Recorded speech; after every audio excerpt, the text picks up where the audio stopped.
नमस्ते, मेरा नाम है विष्णु कुमार और स्वागत है आपका हमारे YouTube चैनल तर्क सेतु पर। आप अक्सर लोगों को ऐसी बातें करते हुए सुनते होंगे कि अब तो मेरी उम्र हो चुकी है, अब मैं ये काम नहीं कर सकता। 25 साल की उम्र के बाद में वैसी पढ़ाई नहीं की जा सकती जैसे कि पहले कर सकते थे। 40 साल की उम्र के बाद नया करियर शुरू करके एक रिस्क नहीं लेना चाहिए। रिटायरमेंट के बाद में क्या सीखना, अब तो आराम करने की उम्र है। अब मेरी जिम जाने की उम्र थोड़ी बची है, अब खेलने कूदने की उम्र थोड़ी है। 30 साल या 35 साल की उम्र के बाद में वेट लॉस करना नामुमकिन है। ये है कुछ बढ़ती हुई उम्र की बहानेबाजियां। इस प्रकार कम उम्र की बहानेबाजियां भी पाई जाती है, जैसे कि अभी तो मैं छोटा हूँ, मेरे पास एक्सपीरियंस कम है, इसलिए मैं काम नहीं कर सकता। कम उम्र के लोग इतना नहीं कमाते, इसलिए मैं अपने बॉस से ज्यादा पैसों की डिमांड कैसे करूँ। यदि कम उम्र में मैं जिम जाऊंगा तो मेरी ग्रोथ रुक जाएगी, मेरी हाइट रुक जाएगी। एक बार कॉलेज कर लूं, उसके बाद में मैं बिजनेस या स्टार्टअप के बारे में सोचूंगा। ये है कम उम्र की बहानेबाजियां। इस प्रकार लोग अपने आप को एक सही एज ग्रुप में नहीं मानते और ऐसा करके वो अपनी जिंदगी में आने वाले विभिन्न अवसरों के रास्ते बंद कर देते हैं। यदि कर्नल सैंडर्स ऐसा सोचते तो वो कभी भी 65 ईयर की उम्र में KFC की शुरुआत नहीं कर पाते। फौजा सिंह जो 89 ईयर की उम्र में विश्व के सबसे उम्रदराज मैराथन धावक बनते, वो कभी ऐसा नहीं कर पाते। ग्रैंडमा मोसेज जो कभी भी 78 ईयर की उम्र में पेंटिंग सीखकर अमेरिका की एक प्रसिद्ध आर्टिस्ट नहीं बन पाती। मार्क जुकरबर्ग कभी भी 19 साल की उम्र में फेसबुक जैसे प्लेटफॉर्म को लॉन्च नहीं कर पाते। और तो और यदि वैभव सूर्यवंशी भी अपनी कम उम्र का बहाना बना लेता तो वो 14 साल की उम्र में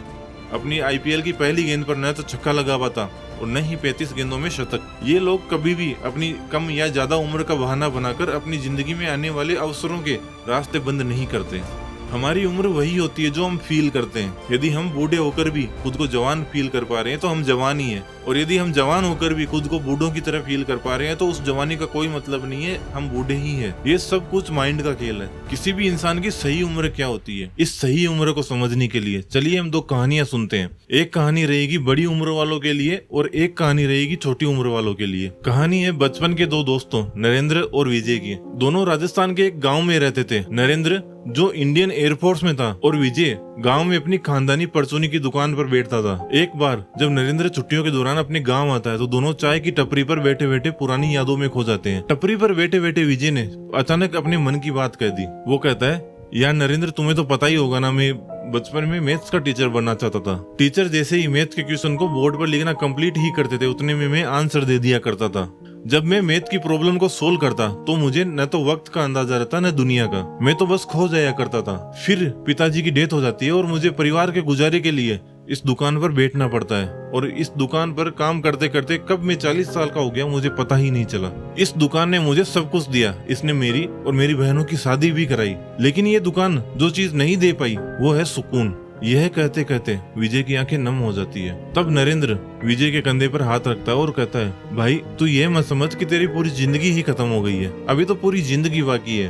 तब विजय बोलता है, यार मैंने अभी बताया तो था कि मैं 40 साल का हो गया हूँ। तब नरेंद्र बोलता है, तू एक काम कर, मेरे एक क्वेश्चन का जवाब दे कि किसी भी इंसान की प्रोडक्टिव लाइफ कब स्टार्ट होती है। मतलब ऐसी लाइफ जब कोई इंसान काम करने लायक हो जाता है या फिर कुछ कमाने लायक हो जाता है या फिर कुछ बनाने लायक हो जाता है। तब विजय बोलता है कि मेरे हिसाब से किसी भी इंसान की प्रोडक्टिव लाइफ 20 साल की उम्र से स्टार्ट होती है। इससे पहले वो कुछ बनाता नहीं है या फिर कमाता नहीं है। इसके मेरे हिसाब से 20 साल की उम्र से ये लाइफ स्टार्ट हो जाती है। तब नरेंद्र बोलता है कि अब मुझे एक चीज और बता कि किसी भी इंसान की प्रोडक्टिव लाइफ खत्म कब होती है। मतलब कोई भी इंसान किस उम्र के बाद काम करना बंद कर देता है या फिर कुछ कमाना बंद कर देता है। तब विजय बोलता है, मेरे पड़ोस में रहने वाले दादाजी जो कि 75 साल के हैं, वो अभी भी खेत में बहुत सारा काम करते हैं। ये तो बहुत ज्यादा हो गया। मैं ये मानता हूँ कि कोई भी इंसान जो फिट है कम से कम 70 साल तक काम कर सकता है। तब नरेंद्र ने कहा, इसका मतलब ये हुआ कि तुम्हारे हिसाब से किसी भी इंसान की प्रोडक्टिव लाइफ 20 से 70 साल तक रहती है, मतलब 50 साल तक रहती है, और तुम तो अभी 40 साल के ही हुए हो। तुमने तो अभी अपनी प्रोडक्टिव लाइफ का 20 साल ही निकाला है,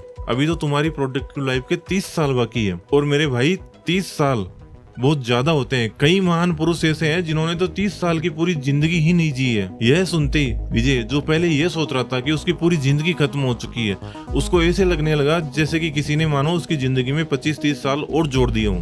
वह अपनी दुकान की छत पर शाम के समय में बुजुर्गों और बच्चों को दोनों को अलग अलग बैच में लोकल लैंग्वेज में मैथ पढ़ाने लगा, और इस वजह से उनमें धीरे धीरे मैथ्स में इंटरेस्ट जगने लगा। और वह अपनी लगन और पढ़ाने के तरीके की वजह से थोड़े ही दिनों में विजय परचूनी वाले से विजय सर बन जाता है और उसकी लगन और विजन को देखते हुए एक दिन वह जिला कलेक्टर के द्वारा सम्मानित भी होता है। इस प्रकार उम्र के प्रति नजरिया बदलने से विजय का सपना साकार हुआ। दूसरी कहानी है 24 साल के एक लड़के हिमांशु की।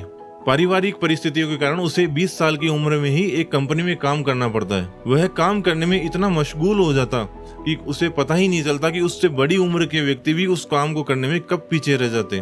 और तो और वह अपने काम के साथ साथ दूसरों के काम में भी इंटरेस्ट दिखाता था।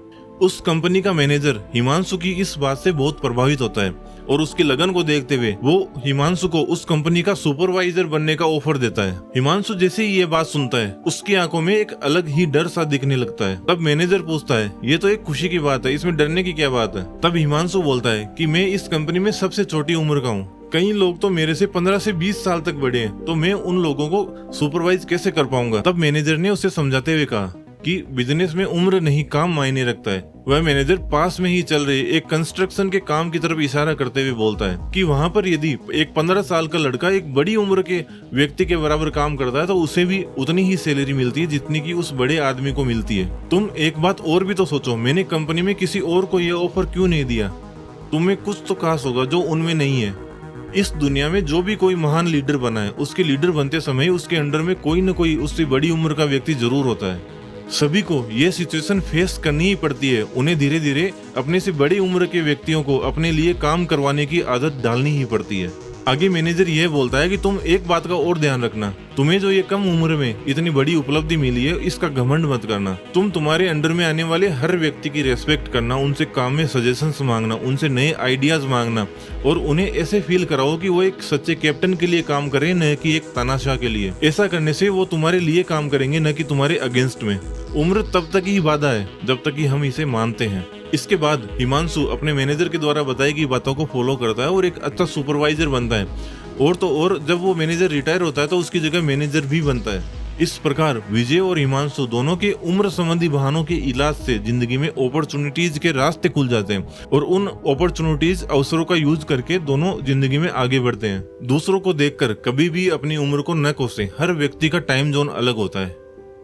सूरज और चांद दोनों चमकते हैं लेकिन अलग अलग अपने अपने टाइम जोन में, एक दिन में तो एक रात में। दोनों अपने अपने टाइम जोन का वेट करते हैं और जब वो आता है तब पूरी शान से चमकते हैं। किसी व्यक्ति को तो कम उम्र में ही सफलता मिल जाती है और किसी व्यक्ति को 45-50 साल की उम्र के बाद भी बिजनेस में कुछ खास हासिल हो नहीं पाता है। हर व्यक्ति को बस मेहनत करते रहनी चाहिए और अपने अपने टाइम जोन का वेट करना चाहिए। जब वो टाइम जोन आएगा तब हर हिसाब चुकता होगा। महान भारतीय क्रिकेटर वीरेंद्र सहवाग का कहना है कि नेट्स में लगातार मेहनत करते रहो, जब आपका दिन आएगा तब शतक भी लगेगा, दोहरा शतक भी लगेगा और तीसरा शतक भी। हर व्यक्ति का एक अपना अलग समय होता है। यह वीडियो प्रेरित है किताब the magic of thinking big written by David Schwartz से। आप भी इस किताब को पढ़कर अपनी जिंदगी में परिवर्तन ला सकते हैं। यदि यह वीडियो आपको अच्छी लगी तो वीडियो को लाइक करें और चैनल को सब्सक्राइब करें। Thank you.